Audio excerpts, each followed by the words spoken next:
Hi friends, welcome to Shweta Pakashala. ನಾನು ಇವತ್ತಿನ ದಿನ ಅವಲಕ್ಕಿ ಮಿಕ್ಸರ್ ಮಾಡುವ ವಿಧಾನವನ್ನು ಹೇಳ್ಕೊಡ್ತಾ ಇದ್ದೀನಿ. ಬೇಕಾಗಿರೋ ಸಾಮಗ್ರಿಗಳು ನೋಡೋಣ.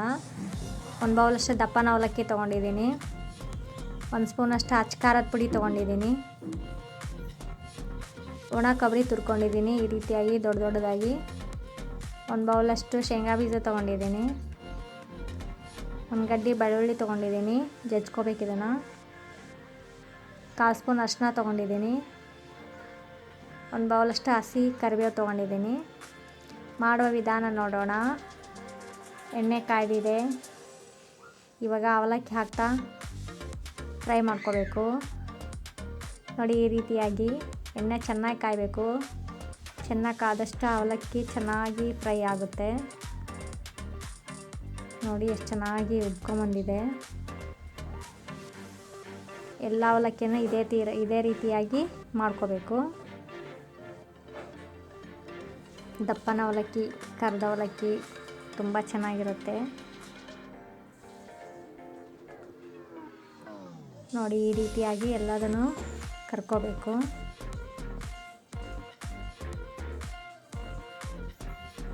ಮಳೆಗಾಲದಲ್ಲಿ ಈ ರೀತಿಯಾಗಿ ಫ್ರೈ ಮಾಡ್ಕೊಂಡು ತಿಂದ್ಕೊಂಡ್ರೆ ತುಂಬ ಚೆನ್ನಾಗಿರುತ್ತೆ, ತರಿತರಿಯಾಗಿ. ನೋಡಿ, ಇದೇ ರೀತಿಯಾಗಿ ಎಲ್ಲನೂ ಕರಿಬೇಕು.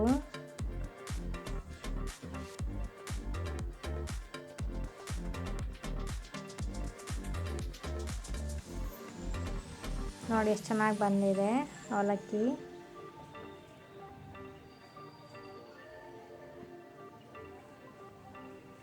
ಕ್ಲೀನಾಗಿ ಎಲ್ಲನೂ ತಕ್ಕೊಳ್ಳೋಣ. ನೋಡಿ ಎಷ್ಟು ಚೆನ್ನಾಗಿ ಫ್ರೈ ಆಗ್ತಾ ಇದೆ.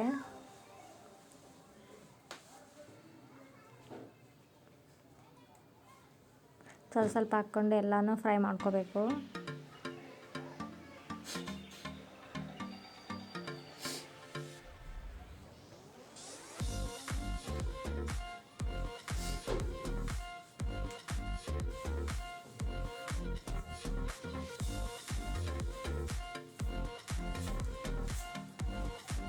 ಕ್ಲೀನಾಗಿ ಎಲ್ಲನೂ ತಕ್ಕೊಳ್ಳೋಣ. ನೋಡಿ, ಈ ರೀತಿಯಾಗಿ ಎಲ್ಲನೂ ಫ್ರೈ ಮಾಡಿಕೊಂಡು ಈಗ ಮಾಡುವ ವಿಧಾನ ನೋಡೋಣ. ಅದೇ ಬಾಣಲೆಯಲ್ಲಿ ಮಾಡ್ತಾಯಿದ್ದೀನಿ. ಕಾದಿದೆ ತವ, ಎಣ್ಣೆ ಹಾಕ್ಕೊಳ್ತಾ ಇದ್ದೀನಿ. ಎಣ್ಣೆ ಬಿಸಿ ಆಗಬೇಕು.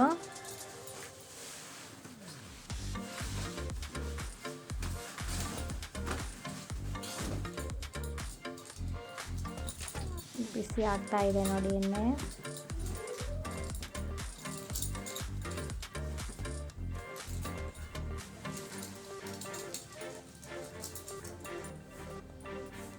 ಬಿಸಿಯಾಗಿದೆ ಎಣ್ಣೆ. ಇವಾಗ ಜಜ್ಕೊಂಡಿರ್ತಕ್ಕಂಥ ಬೆಳ್ಳುಳ್ಳಿ ಹಾಕ್ಕೋಬೇಕು. ಸಿಪ್ಪೆ ತೆಗಿಬಾರ್ದು, ಹಾಗೆ ಜಜ್ಜಬೇಕು. ಚೆನ್ನಾಗಿರುತ್ತೆ ತಿನ್ನಲಿಕ್ಕೆ. ಫ್ರೈ ಮಾಡ್ಕೋಬೇಕು ಬೆಳ್ಳುಳ್ಳಿನ. ನಂತರ ಶೇಂಗಾ ಬೀಜ ಹಾಕ್ಕೋಬೇಕು. ಫ್ರೈ ಮಾಡ್ಕೋಬೇಕು ನೀಟಾಗಿ ಕೆಂಪಗಾಗೋಷ್ಟು. ಲೋ ಫ್ಲೇಮ್ ಇಟ್ಕೊಂಡು ಫ್ರೈ ಮಾಡ್ಕೋಬೇಕು.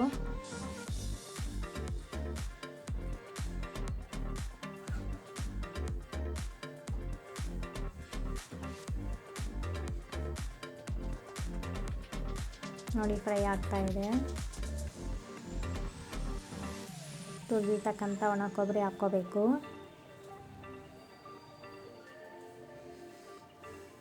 ಚೆನ್ನಾಗಿ ಮಿಕ್ಸ್ ಮಾಡಿಕೊಂಡು ಫ್ರೈ ಮಾಡ್ಕೋಬೇಕು.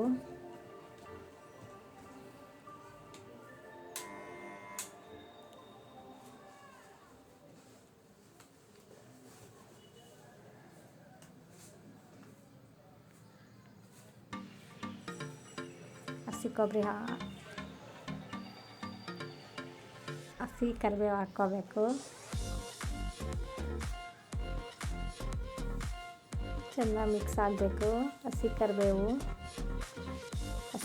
ಹಾಕೋದ್ರಿಂದ ತುಂಬ ಚೆನ್ನಾಗಿರುತ್ತೆ ತಿನ್ನಲಿಕ್ಕೆ.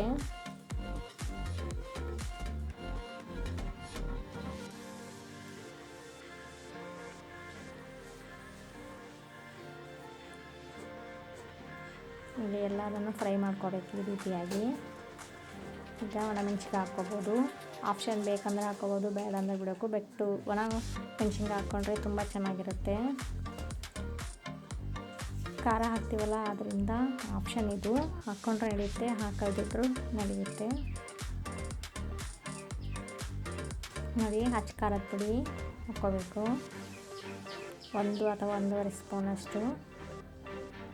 ಖಾರ ಜಾಸ್ತಿ ಇದ್ದರೆ 2 ಹಾಕ್ಕೋಬೋದು, ಕಡಿಮೆ ಆದರೆ 1.5 ಹಾಕ್ಕೋಬೋದು. 1/4 ಸ್ಪೂನಷ್ಟು ಅರಶಿನ ಹಾಕ್ಕೊಂಡಿದ್ದೀನಿ. ಚೆನ್ನಾಗಿ ಮಿಕ್ಸ್ ಮಾಡ್ಕೋಬೇಕು.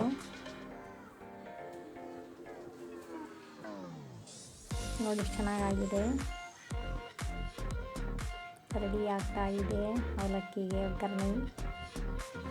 ರುಚಿಗೆ ತಕ್ಕಷ್ಟು ಉಪ್ಪು ಹಾಕ್ಕೋಬೇಕು.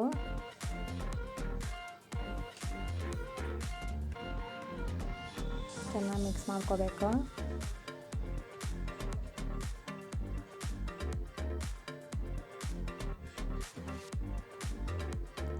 ಹಸಿ ಬೆಳ್ಳುಳ್ಳಿ ಹಾಕೋದ್ರಿಂದ ಗಮ್ ಅಂತ ಬರ್ತಾ ಇದೆ ನೋಡಿ. ಈಗ ಕರ್ಕೊಂಡಿರ್ತಕ್ಕಂಥ ಅವಲಕ್ಕಿಗೆ ಇದನ್ನು ಮಿಕ್ಸ್ ಮಾಡೋಣ. ನೋಡಿ, ಈ ರೀತಿಯಾಗಿ ಚೆನ್ನಾಗಿ ಮಿಕ್ಸ್ ಮಾಡ್ಕೋಬೇಕು. ಅವಲಕ್ಕಿಯಲ್ಲಿ ಎಣ್ಣೆ ಹಿಡಿದಿಲ್ಲ ನೋಡಿ, ಎಷ್ಟು ಚೆನ್ನಾಗಿ ಫ್ರೈ ಆಗಿದೆ.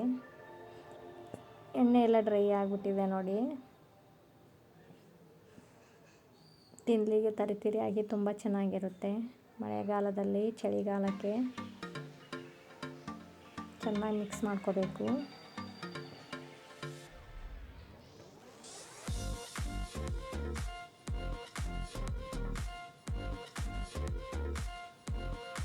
ಚೆನ್ನಾಗಿ ಮಿಕ್ಸ್ ಮಾಡಿಬಿಟ್ರೆ ಕರ್ದ ಅವಲಕ್ಕಿ ರೆಡಿ ಆಗುತ್ತೆ. ಅವಲಕ್ಕಿ ಮಿಕ್ಸರ್ ಅಥವಾ ಕರ್ದ ಅವಲಕ್ಕಿ ನೋಡಿ ರೆಡಿಯಾಗಿದೆ. ಈ ರೆಸಿಪಿ ಇಷ್ಟ ಆದರೆ ಲೈಕ್ ಮಾಡಿ, ಶೇರ್ ಮಾಡಿ. ಥ್ಯಾಂಕ್ ಯು, ಧನ್ಯವಾದಗಳು.